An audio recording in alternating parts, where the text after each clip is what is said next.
and we'll kick off. Okay, so brilliant. Thank you everyone for joining us this morning. If you've got any questions, then pop them in the chat box, which everyone seems to have got the hang of. And perhaps you'll have a question about the service, or perhaps you'll have a question for our guests. So this morning we are really talking about the difference that the tribute pages can make. So we're known very much for the funeral notices and donations, but the underlying tribute page can offer so much more to your family. So that's what we're going to look at in this morning's webinar, those kind of additional attributes that the pages offer. And after a small presentation, we'll be having a discussion with our fantastic guests. So we've got Reese, who's the operations manager from Rosedale Funeral Home, who are based in Norfolk, and Abby, who's the manager at Freeman Brothers in Sussex and was also past NEFD president.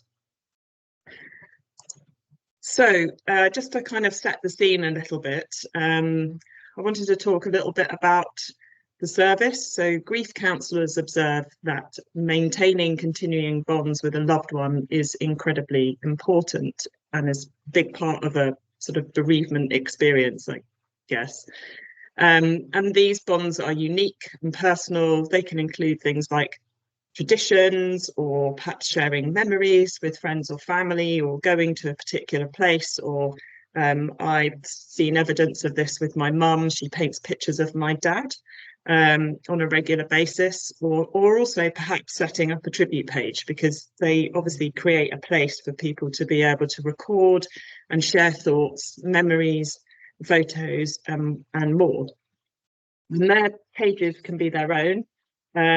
You know, they can be really personalized. There's a huge range of designs, and they can really reflect the interest of the person that the person had in their lifetime.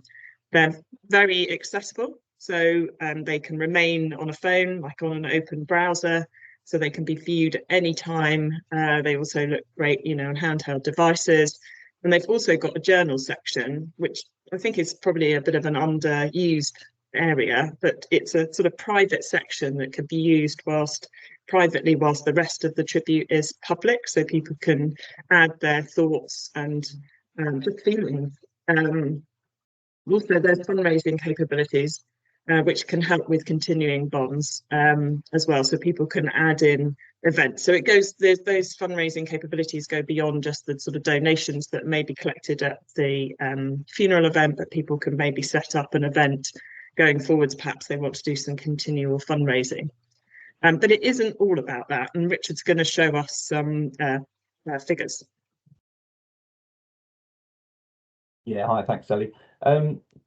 Yeah, so this is based on 2023, and I think it's quite interesting to see the results there. There were about 1.3 million actions on MuchLoved pages in 2023. That doesn't necessarily mean page views. That's anyone coming to a page to interact with that. And you can see that we processed about 550,000 individual donations, but you can see actually the non-donation activity actually exceeds it by nearly 2/3. And I've kind of split that out again just to see the different types of activity. You can see some of our the sort of larger sections there. I think there were about 360,000 photos added to pages. Roughly about 220,000 candles were lit, and similar sort of number of thoughts were added as well. A small amount of music has been uploaded. Obviously, they're quite big files. People can upload as many tracks as they wish. Also, videos, a small part, but again, quite large and important files. We also have virtual gifts. They're not massively utilised, but people can come to the page and send a small sort of virtual gift onto the site, and actually use the events. We've got the ability for people to create events in memory.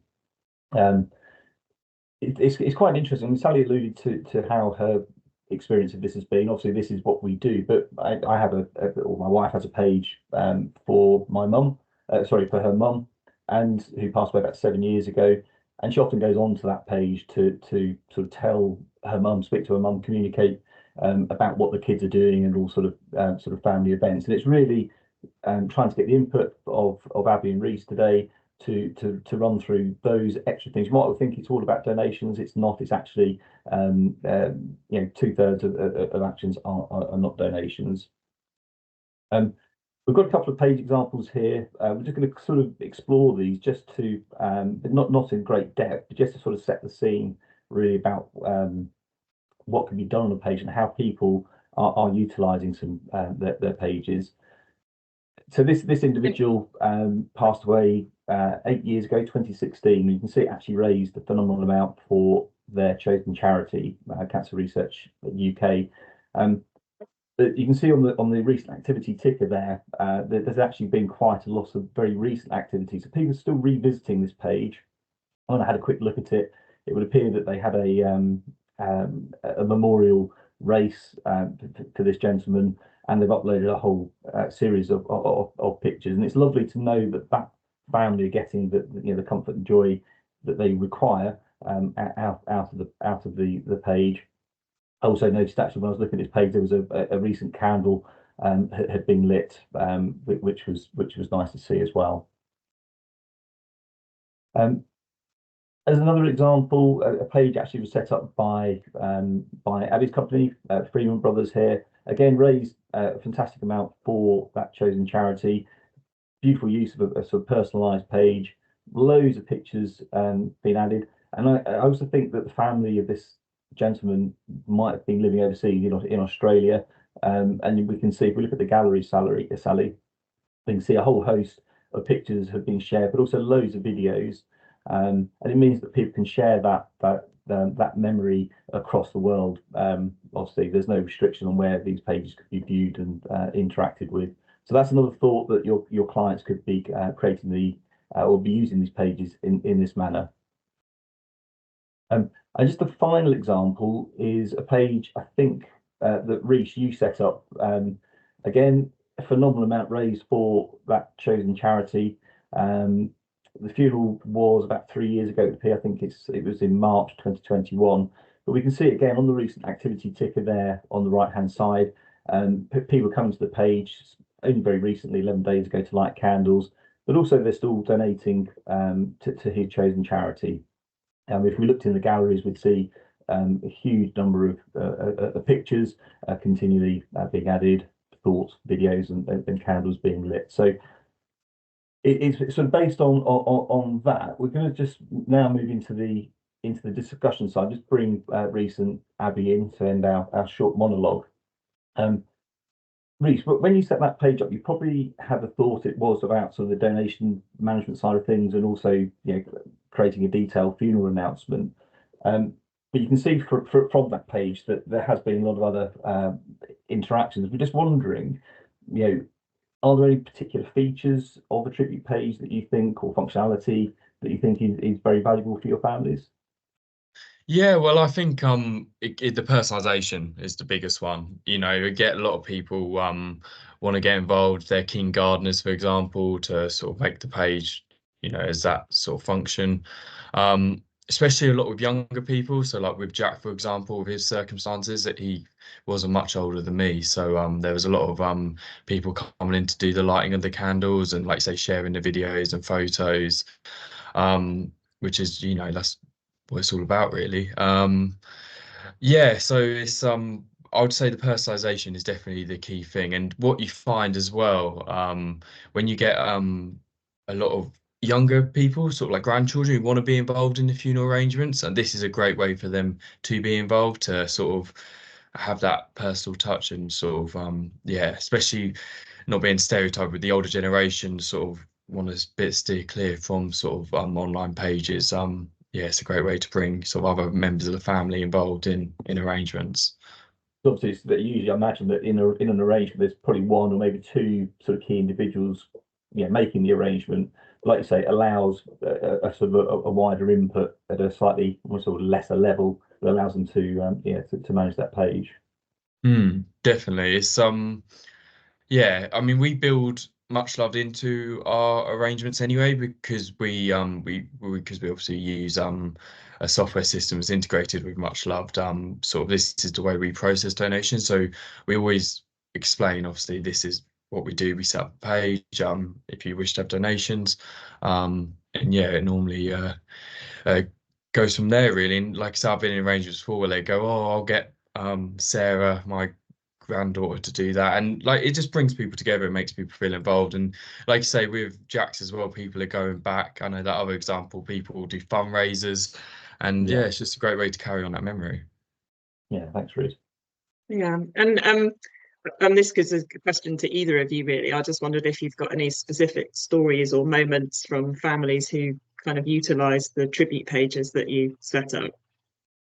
Well, I think what's interesting is that it's not even necessarily the people that set up the tribute page who then get the most benefit out of it. As Rhys says, it's one of these things because it can spread throughout the family. So we're actually taking care of a gentleman at the moment who has died recently, excuse me, and his late wife died a couple of years ago.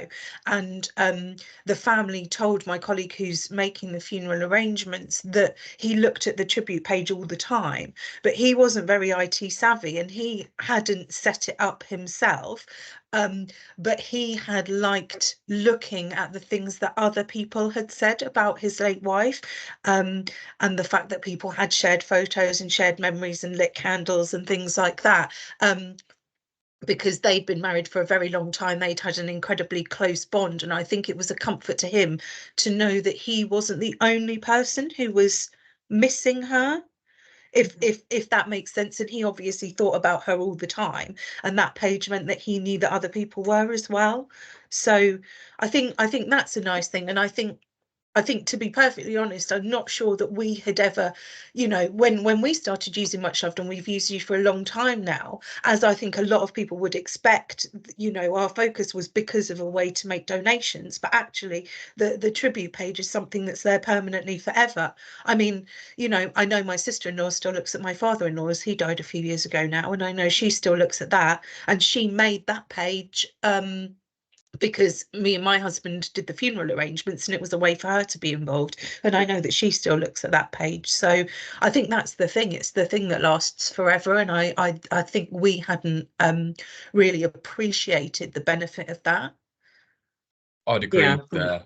I'd agree there. I think, like you say, when we come with MuchLoved all them years ago, it was more for processing our donations, but obviously has a far more greater impact on our families. And it's just a great tool for everyone to use, really. And like saying, what the beauty of it, it carries on, it doesn't stop just after the funeral, it carries on year on year on year. We never take down a MuchLoved page unless we were requested, but I don't think I've ever had a request.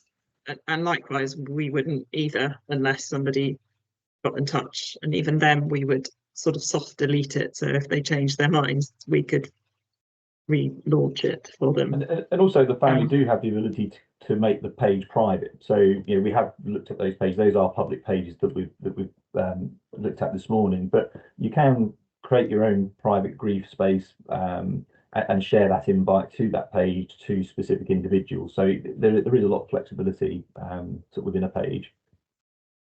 Yeah, but one of the other things with Makeside's fun with it being public as well, it's a great way to share about the funeral arrangements, taking place. I mean, and traditionally it was obviously noticed in the paper. Obviously we've got social media now where a lot of people share, but we find a lot of people will share the link to that, which obviously again it incorporates all the funeral details, venue if the family wish for that to be out. So yeah, it's also another great way to sort of save, I guess, all their messages sending to people of what's happening and when it's happening, who the donations for, etc. And each page does have its own little QR code. I'll always push the QR code. So within your partner area, there's a little QR code that you can add to the back of the order of service. People can then obviously just use their mobile device to scan that at the funeral to share their memories. I mean, another way that we find that it's quite useful is if you have people who have, even if it is just in the family and they don't want contributions from others. I mean, one of the pages that you shared has got an email on it for people to send photos to then be put on the page, I think. But we sometimes find that people have got an awful lot of photos, and and they potentially want a visual tribute during the service as well, but obviously there are finite capabilities to that in theory. I mean, everyone who arranges funerals will know that theoretically what can be done and what actually can be done by your music system operator are not necessarily the same thing, and it gets to the point where your sort of music system people are going, you know, that's quite a lot of things that you're wanting us to do. So actually, you know, that is another place that can be sort of a focal point for all of those photos and images and videos and things like that. So it sort of enables people to prioritize perhaps for the funeral without having to discard the other stuff altogether. And I suppose something that I've just thought of as we're speaking is the possibility that you might, particularly with video, you might have things that you might want to share, but you might not either have time for, and might not necessarily think are like appropriate for the funeral, but you might still want people to see them. And so that's a really good place for that, isn't it? Yeah, those family gatherings, Christmas, birthdays, etc. Yeah, they're probably not applicable for the service itself, but you know, to be added to a memorial page, then you know, as a way of remembering, you know, grandpa and things, and that's what they, you know, are very valuable memories. Yeah, and also as a guest, you often will go to the funeral and then kind of come home and think, oh yeah, I've got that amazing picture, or that's a little video I've got on my phone, and actually those pages create the perfect place to be able to share those. I think interesting what you said, Abby, about the gentleman just not necessarily having any interaction with the page, but just getting so much comfort from just, I mean, it's not just looking at it, but looking at it and seeing what the people have contributed to the page and what a difference that makes.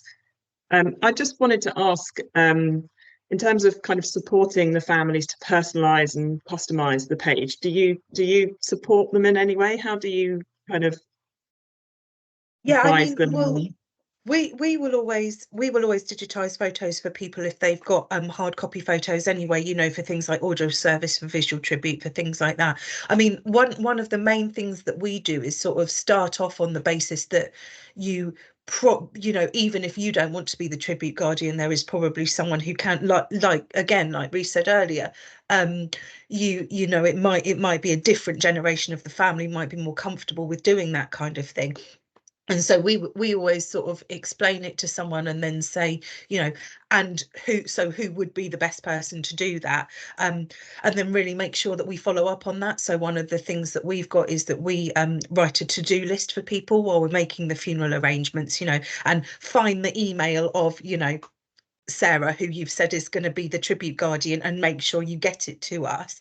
And so that would be a thing that we would follow up on. I mean, we've got sort of a mental list. I suppose I've got a list of a few pages that I know have been particularly personalised, that I can you know, call to memory to show a family what can be done with the page in the way that things can be sort of personalised as well.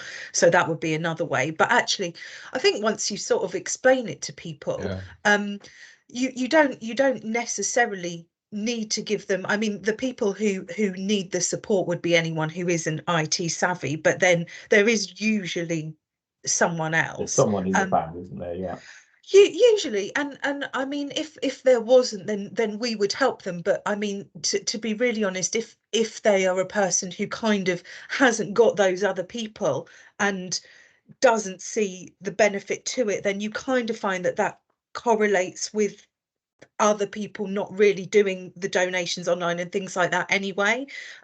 It's obviously not a very large number of people, but you do get the odd person who doesn't want an online page, and we do find that those people, we don't get queries about how to donate online for those people either. So yeah, it is a particular set of people to whom that applies. But yeah, I mean, we just sort of, I think by telling people what you can have and what you can do, and obviously it's quite user friendly. I mean, everyone you know, most people know what Facebook is, for example, and in a way it's kind of similar to that, I think, or what it used to be like. Do you remember when on Facebook you used to like write on people's walls and think, which you don't ever do anymore now, do you? Yeah. But you know, things like that, and I think a lot of people remember that. Yeah. And I wanted to ask what kind of impact the pages have if they're used long term. Do you think they have an impact on your business? Do you? Yeah, well, I think one of the big things with MuchLoved is obviously it's linked through the website, so it's going to obviously make your you know, your Google reviews, or make you go up the web pages as such. So that's sort of from a business side of things, that's obviously a very positive thing. And the impact itself, like you say, is I'm a sort of generation as well where I wouldn't have cash. If I ever went to a funeral, I wouldn't even think about having cash. So it's going to make me click on go to the website, make a donation. So I think that's the one of the main impacts on the business side of things that MuchLoved has, which contributes. It just gets more sort of views on the website or throughout Facebook. Do you process branch sort of received or church donations, cash or check donations, or is it all online? We still do, but it is a conversation I think everyone in the industry is having, but we have had the conversation about, I mean, our bank in town's just closed, so we're having to use a banking bus, so it is getting more and more difficult. Yeah. We obviously want to cater for everyone in the community, but it is getting more challenging, and like you say, platforms like MuchLoved are only going to grow from sort of how society's going, really. Yeah. So Yeah, I agree with all of that. I mean, the thing is, I suppose what it does is it keeps you in people's minds, doesn't it? I mean, again, to go back to our recently bereaved family who we'd already taken care of, we were in their mind because they knew that their late father was visiting his late mother's page. But then, I suppose what you don't know is if that hadn't happened, if they might have gone elsewhere. I mean, we know that it is the most visited page on our website because we've got a specific URL for our page, so which is something that I would actually really recommend to everybody just to make it easier. So we direct people to freemanbrothers.co.uk/remember. And then that is where our MuchLoved search function sits. And that makes it easier for customers to find as well. But I mean, when we decided to take a donation page, it was because people were already starting to set up other like crowdfunders or on Just Giving and other things like that. Not many people, but people were already starting to do it, so we knew that it was a way that some people were already wanting to do things. And yeah, it has massively decreased the amount of cash and checks that we handle. I mean, we do still take cash and check donations, and we have not got any intention of altering in the short term. But as Reece says, it drives people to your website, and it also, I mean, we don't take card donations now, which we did, and that was quite admin intensive.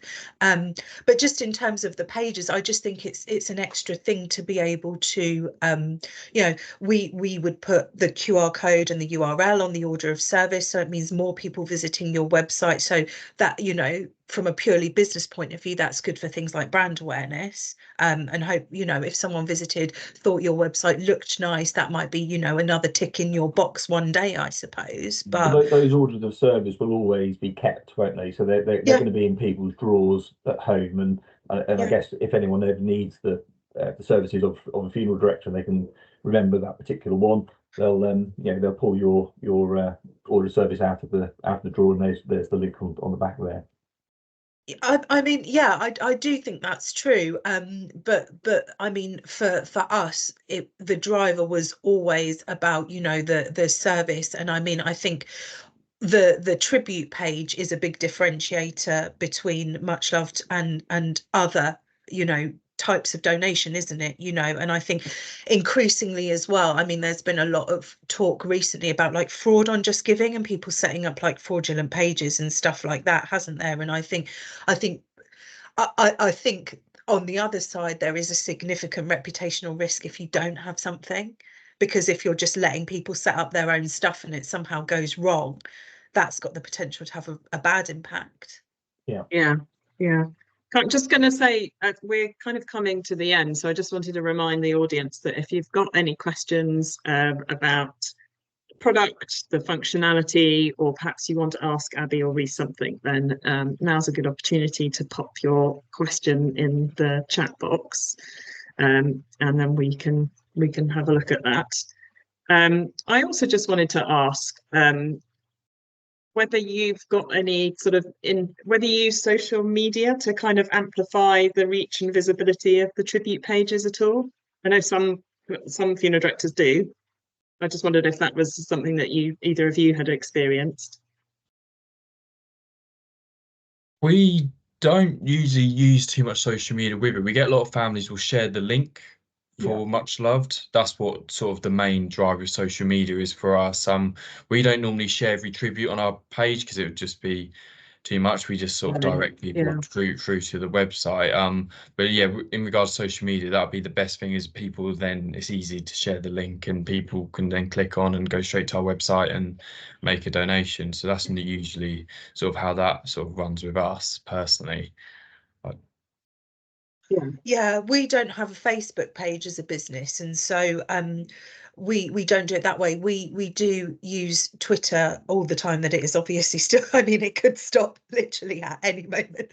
But I mean, some of the things that we would tweet out wouldn't be individual donation pages, but signposting that if if you the reader knows that we're taking care of someone, this is where you would find their donation page. So we would signpost it in that way. But I think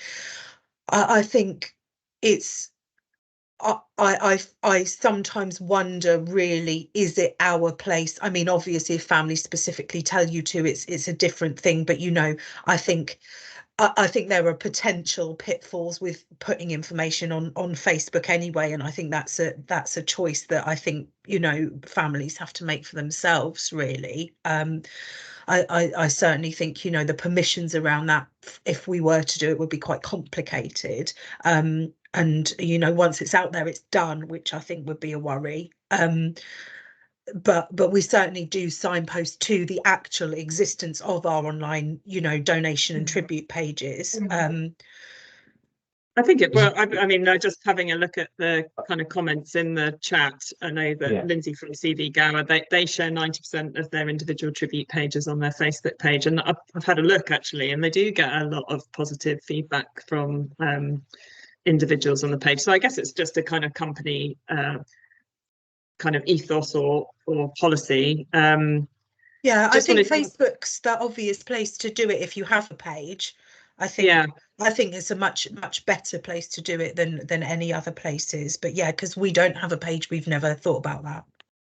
Yeah, okay. Sally, just want to address that one there that's popped up from Claire about the acknowledgement from charities. I know this is you're sort of always hot on the case of this, but if you just maybe explain the process that we go through and how some of the charities are set up and some aren't to acknowledge. Yeah, so we process the donations, all of the donations on a monthly basis, and then we transfer them over to the benefiting charities. And we work in partnership with some charities in a similar way that we do with funeral directors. And for those charities that we work in partnership with, they'll get an alert each time somebody sets up a tribute page or a donation is made. There's a selection of alerts that they can receive, and they'll also get an alert when the payments are transferred over. Other charities that we don't work in partnership with, we're still processing the donations, they'll still get that payment alert. And we do supply them all the information that you put in your partner area. If you put the next of kin information in, if you put a tribute owner in, we will pass that over to the benefiting charity, not so they can be marketed to, but just so that they can be thanked. Now, we don't have much control over whether they actually do get thanked, but if you've got specific charities that haven't sent any acknowledgements, then please do let us know, because we have got contacts at all of those organisations, and we are more than happy to feedback and let them know that acknowledgements haven't been received, because they want to know that as well. I mean, some of the charities they're big, and if something in the process is slightly out of kilter, it can mean that thank yous don't go out, or maybe in a smaller charity it's more of a manual process. So they all have their challenges, but do let us know if those acknowledgements aren't coming through, because we will absolutely pass that feedback on for you. Lovely. So are there any other questions there, Richard, before we finish up? David was just asking about some of the reports that are available, I think, about donations going over to charity. So in the setting area of an individual's page, you can drill down to see whether or not a payment has gone across, and it will show the gross and net amount that goes over. If you want to sort of just be shown where that is, obviously just give your account manager a quick tinkle, they can show you where that is. Brilliant, great. Well, I just want to thank Abby and Reece so much for giving up some of their time this morning. Hope you enjoyed our preamble before we got going, and I hope the actual webinar was really useful. So yeah, thanks very much for joining us this morning. Have a wonderful rest of the day. The sun is shining now in Sussex, so I hope it is in the rest of the country, or maybe it's moving up for all of you. But yeah, have a wonderful